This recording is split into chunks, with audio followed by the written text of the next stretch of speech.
Hello everyone, very warm welcome to Dronacharya IAS. आज की इस वीडियो के अंदर हम स्टार्ट करने जा रहे हैं हिंदू के कुछ इंपॉर्टेंट आर्टिकल्स का डिस्कशन। तो चलिए स्टार्ट करते हैं।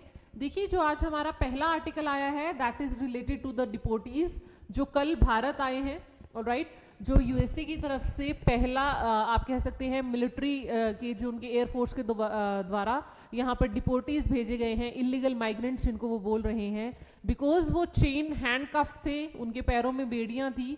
तो जिस कंडीशन में वो भारत आए हैं उस चीज़ को लेके बहुत ज़्यादा जो है शोरगुल हो रहा है। ओपोजिशन जो है वो करंट गवर्नमेंट से सवाल पूछ रही थी। उसी से रिलेटेड आपका ये पहला आर्टिकल आया है जिसके अंदर मिस्टर जयशंकर ने जो है इस पूरे मामले के ऊपर एक आप कह सकते हैं ऑफिशियल स्टेटमेंट दी है, डेसिफरिंग द नंबर्स। वो कह रहे हैं कि ये कोई पहला इंसिडेंट नहीं है जब पहली बार यूएसए की तरफ से इलीगल माइग्रेंट्स को भेजा गया हो। 2009 से ये प्रोसेस चल रही है। टाइम एंड अगेन जितने भी लोग इलीगल माइग्रेंट बन के यूएसए जाते हैं उनको वापस डिपोर्ट कर दिया जाता है। और जहां तक बात है कि किस कंडीशन में उनको लाया गया, that was the part of standard operating procedures जो उन पर्टिकुलर लोगों ने की एज पर, क्योंकि उनका रिकॉर्ड जो है वो इलीगल माइग्रेंट का था।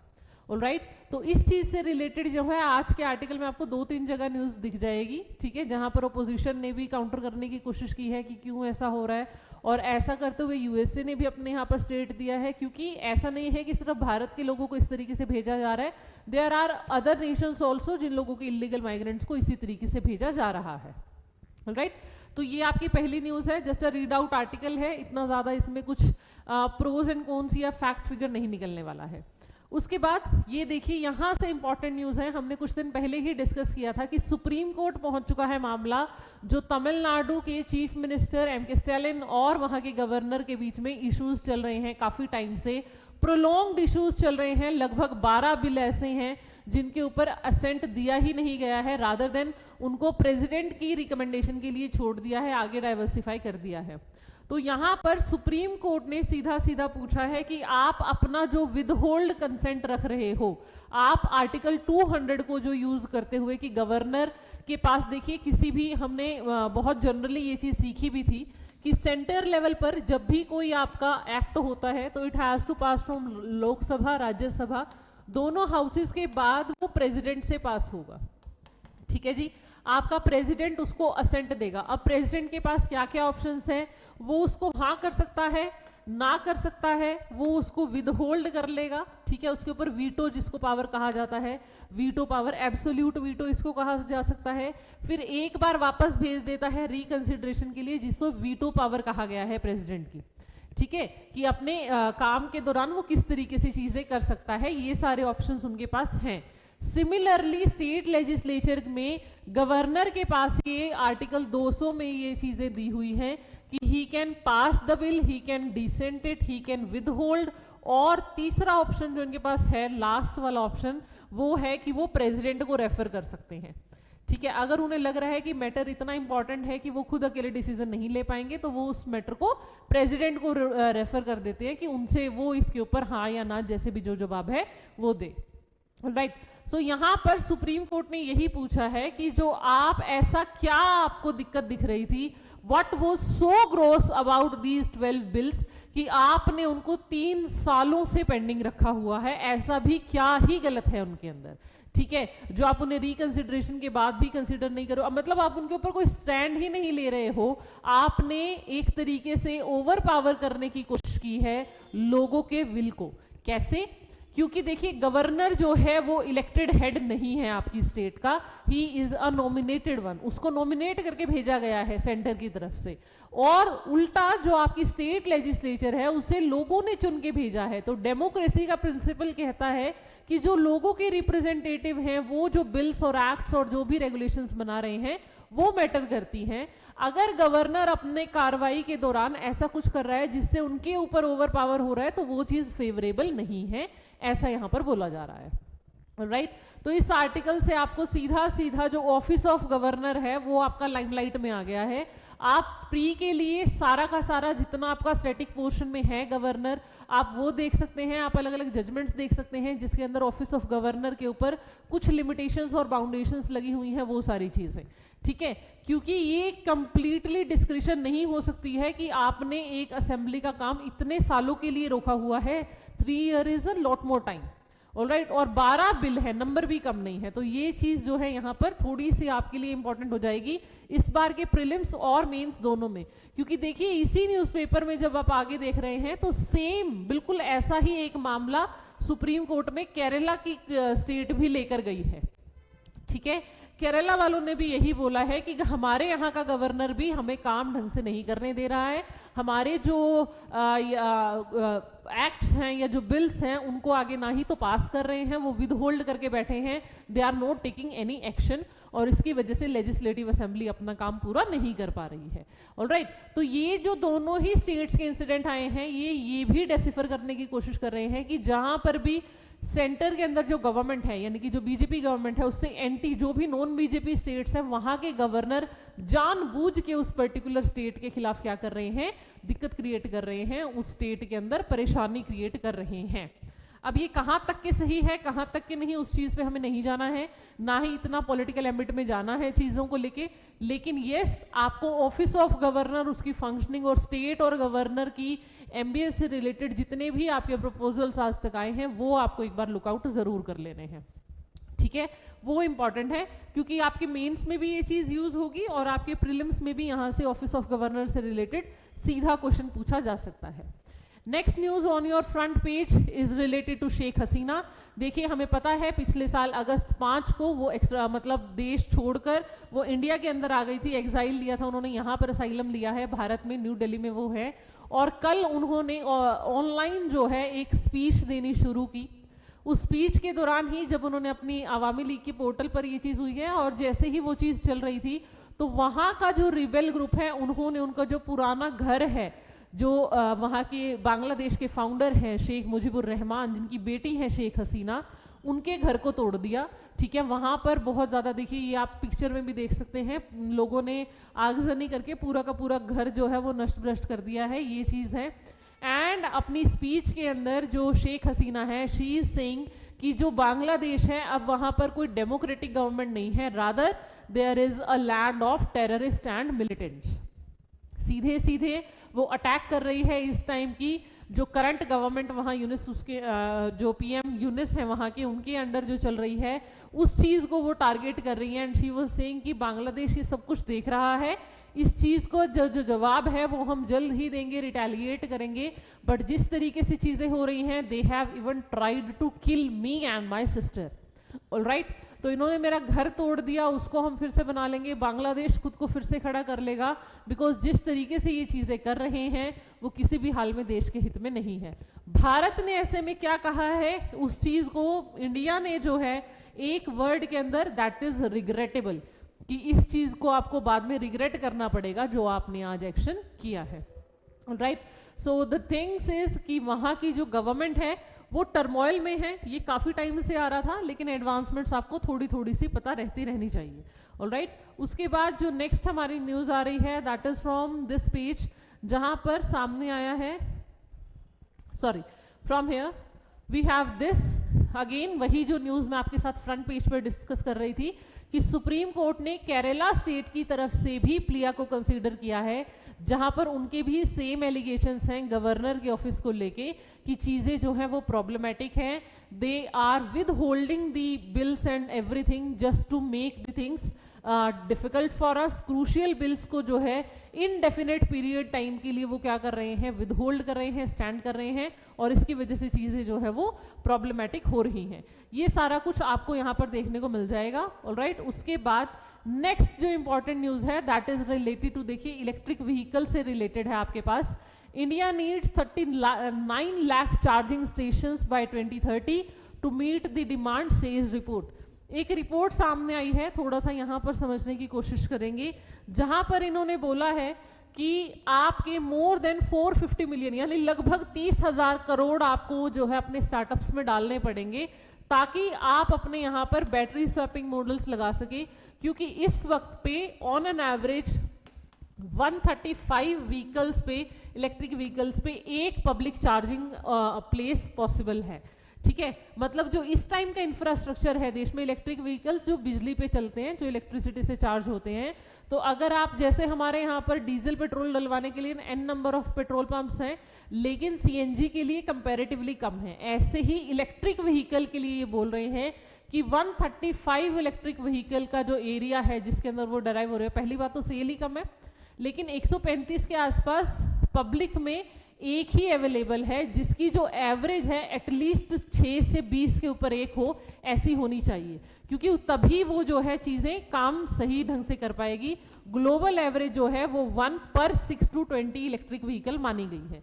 इसीलिए इस रिपोर्ट में ये कहा गया है कि आपको अर्जेंट एक्सपेंशन करने की जरूरत है, लगभग 3.9 मिलियन चार्जिंग स्टेशंस चाहिए इंडिया को बाय 2030, ताकि वो अपना पूरा का पूरा इंफ्रास्ट्रक्चर रीबूट कर सके, स्पेसिफिकली इलेक्ट्रिक व्हीकल्स के मामले में। राइट, इसके पीछे देखिए यहाँ पर भी लिखा हुआ है आपको, to accommodate the substantial increase in EV adoption India will require a total of 3.9 million public and semi public electric stations, ताकि एटलीस्ट एक स्टेशन हो हर एक 20 व्हीकल के ऊपर।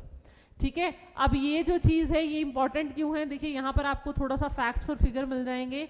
जो नंबर ऑफ महाराष्ट्र जो है वो टॉप करता है, जिसके अंदर सबसे ज्यादा चार्जिंग स्टेशंस हैं, फिर कर्नाटका के अंदर है, ऑलराइट, और जो फास्टर फेम जो हमने मिशन चला रखा है, faster adoption and manufacturing of hybrid and electrical vehicle scheme और प्रोडक्शन लिंक्ड, वो उनका की रोल है इन्वेस्टर्स को अट्रैक्ट करने में, लेकिन इस तरीके की चीजें हमें और करनी पड़ेंगी ताकि ये पूरे इंडिया के अंदर ज्यादा अच्छे से इस्टेब्लिश हो सके। ठीक है, तो फेम जो आपकी स्कीम है वो आपके लिए इंपॉर्टेंट है कि इलेक्ट्रिक व्हीकल से रिलेटेड है।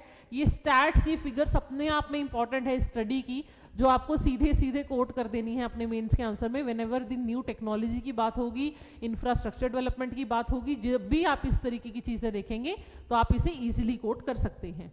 ऑलराइट, ये इंपॉर्टेंट है आपके लिए आर्टिकल, तो यहाँ इसको आज थोड़ा सा टाइम लगा के अच्छे से पढ़ लीजिएगा, ये आपके लिए काफी की क्रूशियल आपके लिए चीजें लेकर आया है।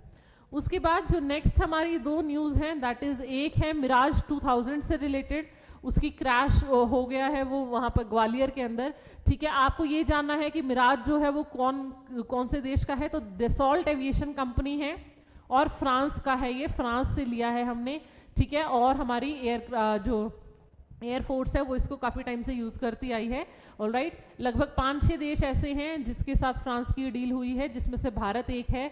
मिराज 2000 4th जनरेशन का नया आपका जो है 2 सीटर वो है, ट्विन सीटर आपका मिराज एयरक्राफ्ट है। ऑलराइट, तो ये चीज़ आपको सीधे सीधे बाय नेम पता हो कि कहाँ से है, किस देश का है, कौन सी मैन्युफैक्चरिंग यूनिट का है। इस तरीके से न्यूज़ इसीलिए है क्योंकि क्रैश हो गया है कुछ इनवर्ड कारण की वजह से। उसके बाद अगली जो न्यूज़ है दैट इज 10147 करोड़ की एक डील साइन हुई है, that is for Pinaka ammunition. अब ये क्या है, ये मल्टीपल रॉकेट लॉन्चर है आपका, जिसमें से एक टाइम पे एक से ज़्यादा रॉकेट को लॉन्च किया जा सकता है। ठीक है, और ये एक ऐसा एम्यूनेशन सिस्टम है जो भारत का खुद का है, इंडिजिनियस है, डीआरडीओ के द्वारा बनाया गया है। उसी की डील की है इंडियन की गवर्नमेंट डिफेंस मिनिस्ट्री ने, ये डील साइन की है। किसके साथ की है ये देख लेते हैं। Contract were inked with economic explosive limited and your munition India limited.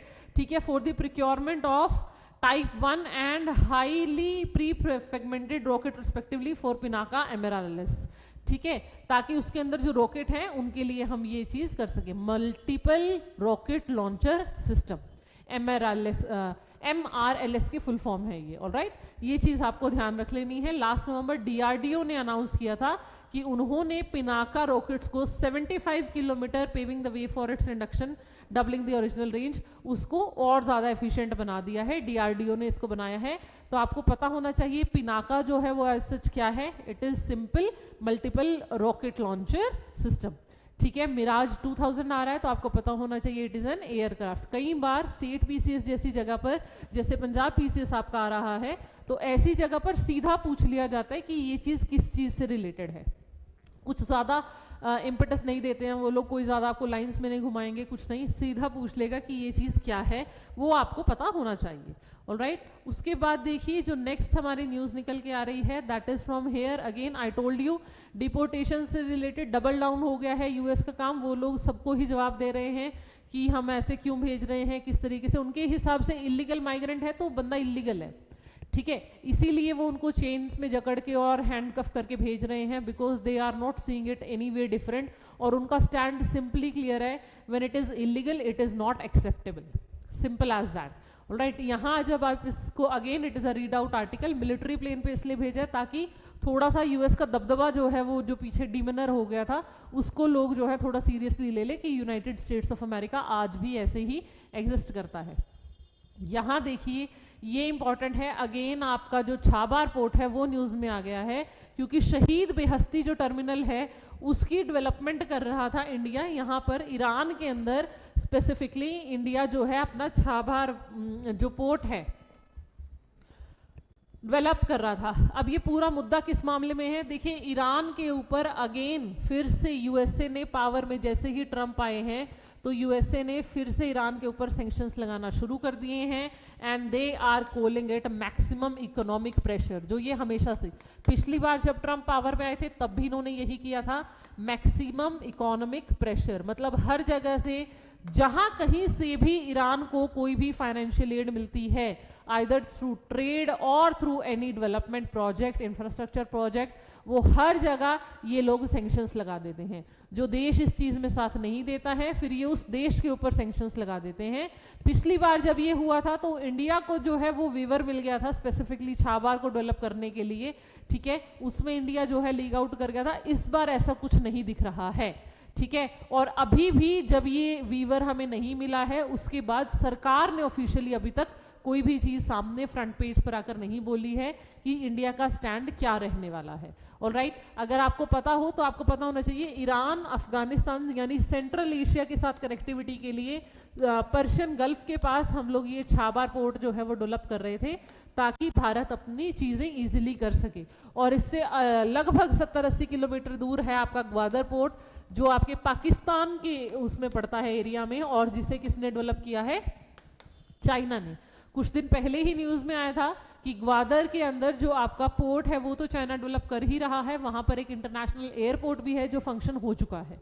Alright, तो ऐसे में चाइना को काउंटर अटैक करने के लिए आप कह सकते हैं उसकी मूवमेंट को रिस्टोर करने के लिए ही भारत ने यहाँ पर ये डेवलपमेंट शुरू की थी। ऑलराइट, बट इस पोर्ट को पूरा होने में बहुत समय लग रहा है, जियो स्ट्रेटेजिकली इश्यूज बहुत आ रहे हैं, वेस्ट एशिया के अंदर होने वाले हर दिन के जो ये झगड़े हैं ये चीज़ें बहुत इम्पैक्ट कर देती हैं डेवलपमेंट प्रोजेक्ट्स को, ठीक है। अब ऐसे में सैंक्शंस के अंदर किस तरीके से ईरान फेस आउट करने वाला है, कैसे भारत का स्टैंड रहेगा, यूएसए क्या करेगा, ये पूरा कुछ हमारा, देखिए मैंने पहले ही कहा था कि जब से ट्रंप पावर में आए हैं he is doing certain things, आगे भी आपको वर्ल्ड पेज में भी दिख जाएगा। ईयू ने भी स्पेशली बोला है कि बहुत सारा कुछ इतना है जो कॉम्प्लिकेट हो गया है जिसकी वजह से वर्ल्ड वाइड जो है चीजें बिगड़ने वाली हैं। ऑलराइट, वही चीज अब देखने लायक रहेगी कि किस तरीके से यहाँ से इस क्रॉस पजल से कैसे निकलता है भारत और क्या हमारा स्टैंड इसके ऊपर रहने वाला है, ठीक है जी। इसके बाद जो हमारी न्यूज है that is from tech and context, जहां अडानी जी से रिलेटेड न्यूज आई हुई है। अडानी का एक प्रोजेक्ट है श्रीलंका के अंदर, उसका पूरा एक आप कह सकते हैं एक जिस्ट दिया हुआ है, यहां से भी समझेंगे तब भी आ जाएगा। एक मेमोरेंडम ऑफ अंडरस्टैंडिंग साइन हुआ था अडानी ग्रीन के साथ, जहां पर ये लोग विंड एनर्जी प्रोजेक्ट लगा रहे हैं, कहां, श्रीलंका के अंदर, ठीक है। श्रीलंका की स्टेट के अंदर they are going to settle down $442 million की इन्वेस्टमेंट के साथ। ये देखिए यहाँ पर डिटेल्स आपके सामने हैं। 250 मेगावाट दो आपके विंड पावर प्लांट्स लगने वाले हैं, 250 megawatt in Mannar and 100 megawatt in Pooneryn. जब से ये दो शेड्यूल किए गए आपके तब से ही ये दोनों प्रोजेक्ट वहां पर कंट्रोवर्शियल बने हुए हैं, वहां पर चीजें जो हैं वो फेवर में नहीं है। रीजन बीइंग क्योंकि जो वहां की गवर्नमेंट है वो लोग चाह रहे हैं कि बाहर से इन्वेस्टमेंट आ जाए, बट वो क्लीन स्टेक में आ रही है नहीं, प्रॉफिटेबल हो रहा है या नहीं, वो चीज। दूसरी बात जो यहाँ आर्टिकल में दी गई है वो ये कि मोदी जी ने प्रेशराइज किया उस टाइम के प्रेसिडेंट को कि आप अडानी ग्रुप को ही ये कॉन्ट्रैक्ट दें और इसी चीज का जो है वहां का ऑपोजिशन बार बार क्लेम करता आया है कि जो गवर्नमेंट है उसने बिडिंग नहीं की, ठीक है, उन्होंने सीधा ही आपका बैकडोर एंट्री दे दिया अडानी ग्रुप को, रादर देन बिडिंग, जिसके अंदर और भी ज्यादा मार्केट प्लेयर्स आते अच्छी इन्वेस्टमेंट के साथ और अच्छा हमारा प्रोजेक्ट हो सकता था। एक तो कंसर्न ये है। दूसरा कंसर्न जो यहाँ पर दिखाया जा रहा है, जो यहाँ पर देखिए इसके अंदर आपको यहाँ दिख जाएगा, लोकल्स जो है वो भी अपोज कर रहे हैं। रीजन बीइंग क्योंकि ये जो कॉरिडोर है, जो मन्नार जगह है इनकी, वो सेंट्रल एशियन फ्लाईवे के अंदर पड़ता है, यानी बहुत सारे हजारों की तादाद में माइग्रेटरी बर्ड्स वहां से निकलते हैं और हर साल निकलते हैं, ठीक है। तो एनवायरमेंटल कंसर्न से ये चीज जो है वो पॉजिटिव एम्बिट पर नहीं है। रीजन बीइंग जो विंड मिल्स हैं उनकी टर्बाइंस का एरिया साइज बहुत बड़ा होता है एंड दैट इज वाई उसको सबसे ज्यादा अगर कोई चीज जिसकी जो उससे हैम्पर होती है वो होते हैं बर्ड्स ओनली, ठीक है। तो वो चीज यहाँ पर एक कंसर्निंग मैटर बनी हुई है। इस पूरे आर्टिकल को अगर आप इस तरीके से ही देखिए, यहाँ पर आपको प्रोजेक्ट के बारे में बताया गया है, प्रोजेक्ट अप्रूव कब हुआ 2022 में, फिर दिक्कत कहाँ शुरू हुई, वो सारी चीजें जो मैंने आपको बहुत ही कम शब्दों में सीधा सीधा समझा दिया है कि एक एलिगेशन लग रहा है कि बिडिंग नहीं कराई है, दूसरा एलिगेशन लग रहा है कि आपका एनवायरमेंटल कंसर्न को आउटलुक किया जा रहा है, ठीक है। फिर उसके बाद इस न्यूज के अंदर चलते हैं। यहां पर बात की गई है एडहोक जजेस के बारे में, ठीक है। ये न्यूज जो है वो इंपॉर्टेंट है, हमने डिस्कस की है, ये अभी कुछ दिन पहले ही न्यूज में थी, ठीक है। टेक्स्ट एंड कंटेक्स्ट में जनरली वही न्यूज आती है जो पूरा हफ्ता भर न्यूज में रहती है या फिर बहुत प्राइम फेसी बहुत इंपॉर्टेंट न्यूज होती है। तो देखिए यहां पर क्या हुआ था, क्योंकि सुप्रीम कोर्ट के ऑर्डर ने पिछली जजमेंट दैट इज लोक प्रहारी जजमेंट को आप कह सकते हैं कि चेंज किया, इसीलिए ये न्यूज जो है वो इंपॉर्टेंट है। मुद्दा क्या है पहले वो जान लेते हैं। देखिए यहां पर सुप्रीम कोर्ट ने ये चीज बोल दी कि एडहोक बेसिस पर जो जजेस हैं उनको लगाया जा सकता है। संजीव खन्ना और बी आर गवाई लोक प्रहारी के थ्रू जब उन्होंने बोला था कि सर्टेन कुछ अमाउंट ऑफ आपकी लिमिटेशंस रहने वाली है तभी एडहोक जजेस लगते हैं। कौन से होते हैं जी एडहोक जजेस? जो जज आपका हाई कोर्ट से ऑलरेडी रिटायर हो चुका है, उनको वापस से जब बुलाया जा रहा है कि आप आके कार्यभार संभालो, और उसमें साथ में एक करंट जज भी होगा और आपके एडहोक जजेस होंगे। कैसे लगते हैं? आपके प्रेसिडेंट से पूछ के, जज से पूछ के, chief justice of high court से पूछ के तब इनकी अपॉइंटमेंट होती है। जो भी इनकी सैलरीज हैं, अलाउंसेस हैं, जो भी टर्म्स एंड कंडीशन है, वो सब कौन डिसाइड करता है? प्रेसिडेंट डिसाइड करता है। पावर्स किसकी मिलती है? सेम उसी डेपुटेशन में इनको डाला जाता है जैसे एक हाई कोर्ट का जज काम करता है। क्यों करते हैं? बात यहां पर है कि हमें लगाना ही क्यों है। देखिए उसके पीछे पूरा एक रीजन बताया गया है कि आपके यहाँ पर जो जुडिशरी है वहां पर नंबर ऑफ केसेस बहुत ज्यादा पेंडिंग है, ठीक है। देखिए ये जो लेटेस्ट ऑर्डर है वो यहां से, पहले थोड़ा सा पीछे चलते हैं, यहां से When are such appointments made? कब जरूरत है? तो लोक प्रहारी एक केस आया था जब आपकी कोर्ट ने सीधा सीधा बोल दिया था कि कुछ सर्टेन सर्कमस्टांसेस अगर ओरिजिनेट हो रहे हैं तभी आप एडहोक जजेस को लेकर आए, ठीक है। उस टाइम पर उन्होंने बोला था कि 40% of judicial position across all high courts were vacant. जिस टाइम पे ये जजमेंट आई थी उस टाइम 40% जो है वैकेंसी थी कोर्ट में, हाई कोर्ट में। लेकिन सरकार जो कोर्ट है वो इस चीज को ज्यादा तवज्जो क्यों नहीं देती? क्योंकि वो चाह रहे हैं कि ऐसा ना हो कि आप रिटायर्ड वालों को ही बार बार लेके आते रहो और नई फ्रेश अपॉइंटमेंट्स करे ही नहीं। इसीलिए लिमिटेशन लगाई गई थी कि रिटायर्ड की जगह पर हम अगर किसी मतलब अगर फ्रेश की जगह हम रिटायर्ड को लेके आ रहे हैं तो एक पर्टिकुलर एस्पेक्ट की कंडीशंस पूरी होनी चाहिए। पहले वो कंडीशंस देख लेते हैं। देखिए इस जजमेंट में आपको क्लियर हो जाएंगी, यहाँ पर इस आर्टिकल में पूरी दी हुई है। सबसे पहला सेवरल ट्रिगर पॉइंट्स थे इन अपॉइंटमेंट्स के लिए, ठीक है। इसके अंदर सबसे पहली कि अगर आपको लग रहा है कि जो वैकेंसी है हाई कोर्ट में वो 20% से ज्यादा है, जितनी उस हाई कोर्ट की सेक्शन स्ट्रेंथ है उसमें अगर आपकी 20% से ज्यादा सीटें खाली पड़ी हैं तो आप लगा सकते हो। दूसरा, अगर किसी एक स्पेसिफिक कैटेगरी में कोई ऐसा केस है जो 5 साल से पहले ज्यादा पेंडिंग पड़ा है तब भी लगा सकते हो। अगर 10% हाई कोर्ट के केसेस जो पेंडिंग हैं वो 5 साल से ज्यादा के हैं, मतलब जो हाई कोर्ट में जितने भी नंबर ऑफ केसेस पेंडिंग हैं उनमें से 10% ऐसे हैं जो लगभग 5 साल से पेंडिंग चल रहे हैं, तब भी आप एक एडहोक जज को लगा सकते हैं, ठीक है। और फोर्थ पॉइंट इसमें है कि अगर डिस्पोजल रेट का जो डिस्पोजल रेट है वो लोअर है than the rate in which new cases, यानी कि केस क्लियरेंस कि जितने आप ऑर्डर्स दे रहे हो उसके मुकाबले रोज जो फाइल हो रहे हैं वो ज्यादा है, तब भी आप ये लगा सकते हो। तो अब ये चीज न्यूज में क्यों आई है, क्योंकि यहाँ पर जो ये कैटेगरी है ना कि 20% से ज्यादा एक्सीड करे तभी आप लगा सकते हो, इसको साइड अवे कर दिया गया है, ठीक है। आपके जो चीफ जस्टिस है उन्होंने सुप्रीम कोर्ट ने बोला है कि अगर आपको लग रहा है कि, देखिए उन्होंने सीधा फिगर्स की बात की है कि लगभग 62 लाख केस ऐसे हैं जो पेंडिंग है नेशनल जुडिशियल डाटा ग्रिड के हिसाब से, 18.2 लाख क्रिमिनल है, 44 लाख के आसपास सिविल केसेस हैं, और इसीलिए आपकी जो ये 20% ऑफ सैंक्शन स्ट्रेंथ की जो कंडीशन है उसको साइड में कर दिया है सुप्रीम कोर्ट ने, क्योंकि चाहिए बंदे कि हमें लगाने पड़ेंगे। रीजन है कि हमें साथ में मिलके फटाफट काम को क्या है, सबसे इंपॉर्टेंट क्या है कि लेटेंसी को कम करना है। ऑलराइट, तो फर्दर इसके अंदर और भी ये चीजें कही गई हैं कि ज्यादातर ये सिर्फ क्या सुनेंगे, क्रिमिनल अपील्स ही सुनेंगे, और इनकी जो सैंक्शन स्ट्रेंथ है मतलब किसी भी एडहॉक जजेस जो हैं वो नंबर ऑफ एडहॉक जजेस can not be greater than 10%, मतलब जो उस पर्टिकुलर उसकी है 2 से 5 ही तुम लगा सकते हो, इससे ज्यादा नहीं लगा सकते, चाहे जितनी भी आपकी सैंक्शन स्ट्रेंथ हो। ऑलराइट, समझ में आ गया। तो ये पूरा आर्टिकल किस चीज के बारे में है, एक तो आपको ये जजमेंट याद रखनी है, दैट इज योर लोक प्रहारी जजमेंट किस चीज से रिलेटेड है, एडहोक जजेस से रिलेटेड है। कौन से होते हैं जी, जो आपके रिटायर्ड जजेस हैं हाई कोर्ट के, कौन लगाता है, प्रेसिडेंट ही लगाएगा। टेन्योर या फिर आप कह सकते हैं जो भी इनकी सर्विसेज के चार्जेस वगैरह, सैलरी क्या होगी, कौन डिसाइड करेगा, प्रेसिडेंट ही करेगा, ठीक है। तो ये सारी चीजें आपको पता होनी चाहिए कि किस कंडीशन में ये लेके आए हैं, कौन सी जजमेंट में ये चीजें डिस्कस हुई हैं और अब नया क्या आया है, ठीक है।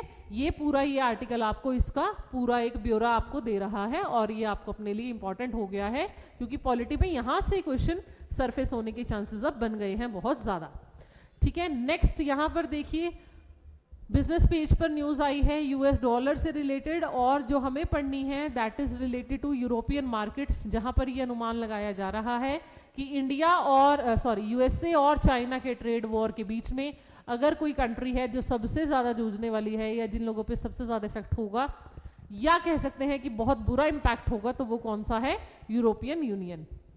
ये देखिए, Europe could be a big loser in US China trade war, ECB warns. ECB क्या है, यूरोपियन सेंट्रल बैंक है, ठीक है। उन्होंने पहले ही अपने इंटरेस्ट रेट्स को कम कर दिया था, क्योंकि काफी टाइम से यूरोप की जो यूरो जोन है उनकी इकोनॉमी जो है वो स्टेगनेंट है, ठीक है। तो आप जब रेट्स, आपका सेंट्रल बैंक रेट कम करता है, मतलब वो चाह रहा है कि इन्वेस्टर और ज्यादा यहाँ पर आकर इन्वेस्ट करे, ठीक है। तो ऑलरेडी दे आर स्ट्राइकिंग लो, और ऐसे के अंदर अगर आपका ट्रेड वॉर स्टार्ट हो गया फुल फ्लेज तरीके से, तो उन्हें पता है कि चाइना डंप करना शुरू कर देगा, फ्री ऑफ कॉस्ट में ही मार्केट में सामान उतार देता है, वो फिर इस हद तक निकल जाता है। ऐसे में अपनी मार्केट्स को बचाना, इन्वेस्टर कॉन्फिडेंस को बचाना बहुत मुश्किल हो जाएगा। ये पूरा इस आर्टिकल के अंदर आपको बताया गया है, ठीक है। तो ये जो ट्रेड वॉर वाला कंसेप्ट चल गया है ना, जिससे रिलेटेड, जैसे जेवंस पैराडॉक्स आपका न्यूज में था, ट्रेड वॉर से रिलेटेड चीजें हैं। जो आपकी एडम स्मिथ की नेबर दाई बेगर वाली जो थी, बेगर दाई नेबर वाली पॉलिसी थी, वो सारी चीजें, तो ये बहुत सारी ऐसी टर्म्स हैं जो time and again bar bar news में आ रही हैं, जिसकी वजह से चीजें जो है थोड़ी सी सिंप्लीफाइड फॉर्म में है, या आप कह सकते हैं ज्यादा कॉम्प्लेक्स है, क्योंकि आपकी इकोनॉमीज अब इंटेंगल हो गई हैं आपस में। ऑलराइट, उसके बाद देखिए नेक्स्ट जो न्यूज है हमारी, दैट इज फ्रॉम हेयर, जो कल हमने एक न्यूज पढ़ी थी कि आपके ट्रंप जो है वो ट्रांस एथलीट्स को मना करने वाले हैं, उस ऑर्डर पे वो साइन कर चुके हैं, ठीक है। तो अब इसके रेपरकशंस क्या होंगे, किस तरीके से चीजें इसमें जाएंगी, ट्रांस की राइट्स को लेकर क्या चीजें होने वाली हैं, वो सारी चीजें हमें देखनी है। After that last in the discussion will be from here US add, जो एकदम से US add, that is your United states की एजेंसी फॉर इंटरनेशनल डेवलपमेंट, एक ऐसी एजेंसी जो वर्ल्ड वाइड अलग अलग चीजों के लिए एड प्रोवाइड करती आई है, उसको एक ही दिन मतलब सीधा नोटिस आया है आपके जो एम्प्लॉयज हैं कि आपको ऑफिस आने की जरूरत नहीं है, एकदम से शट डाउन कर देना। और इसके पीछे जो मेजर बताया जा रहा है एलन मस्क, जिनका जो एक तरीके से कह सकते हैं कि जो राइट हैंड बने हुए हैं, या फिर आप ये भी मान सकते हैं जो वहाँ की इन्फ्लुएंसर बने हुए हैं, बिलीनियर, ठीक है, जो आपके ट्रंप के डिसीजंस को इन्फ्लुएंस बहुत ज़्यादा कर रहे हैं, एलन मस्क, तो उनका जो सारा का सारा हो रहा है उससे रिलेटेड बहुत ज़्यादा आपके क्या हो रहे हैं, प्रोटेस्ट स्टार्ट हो चुके हैं यूएसए के अंदर। देखिए प्रोटेस्ट हर चीज़ को लेके शुरू हो चुके हैं, इलीगल माइग्रेशन को लेके हो चुके हैं, ट्रेड वॉर को लेके हो चुके हैं, पेनामा वाले भी गुस्सा हो रखे हैं, उधर आपका ये जो एड वाले हैं ये भी गुस्सा हैं, WHO क्लाइमेट वाले जिन्होंने पेरिस क्लाइमेट चेंज से बाहर निकलने की बात की है। तो there are n number of protest against Trump that have already started, ठीक है। अब ये चीज कैसे, कहाँ, किस तरीके से बंद होगी किसी को नहीं पता है, ठीक है, क्योंकि वो इंसान हर दिन वहां पर एक नई चीज कर रहे हैं जिसकी वजह से पूरा वर्ल्ड जो है वो एक अलग ही लेवल पर जाकर आप कह सकते हैं देख रहा है चीजों को कि किस तरीके से चीजें होने वाली है। Now what India should do and what other countries are doing, it will be a force in future, but yes of course there is need to understand all this at first कि ये चीजें क्या क्या हो रही हैं, ठीक है। तो ये आर्टिकल भी आपका एक रीड आउट आर्टिकल है, एक बार इस पर नजर लगा लीजिएगा कि किस चीज से रिलेटेड है, आपको इजीली समझ आ जाएगा, इतना ज्यादा इसमें से फैक्ट्स या फिगर्स याद करने जैसी की जरूरत नहीं है। Alright, so that's all from today's video, I hope you like it out, ठीक है। अगर कोई इंप्रूवमेंट चाहिए तो कमेंट सेक्शन के अंदर जरूर बताइएगा। Thank you very much and stay tuned to Dronacharya IAS।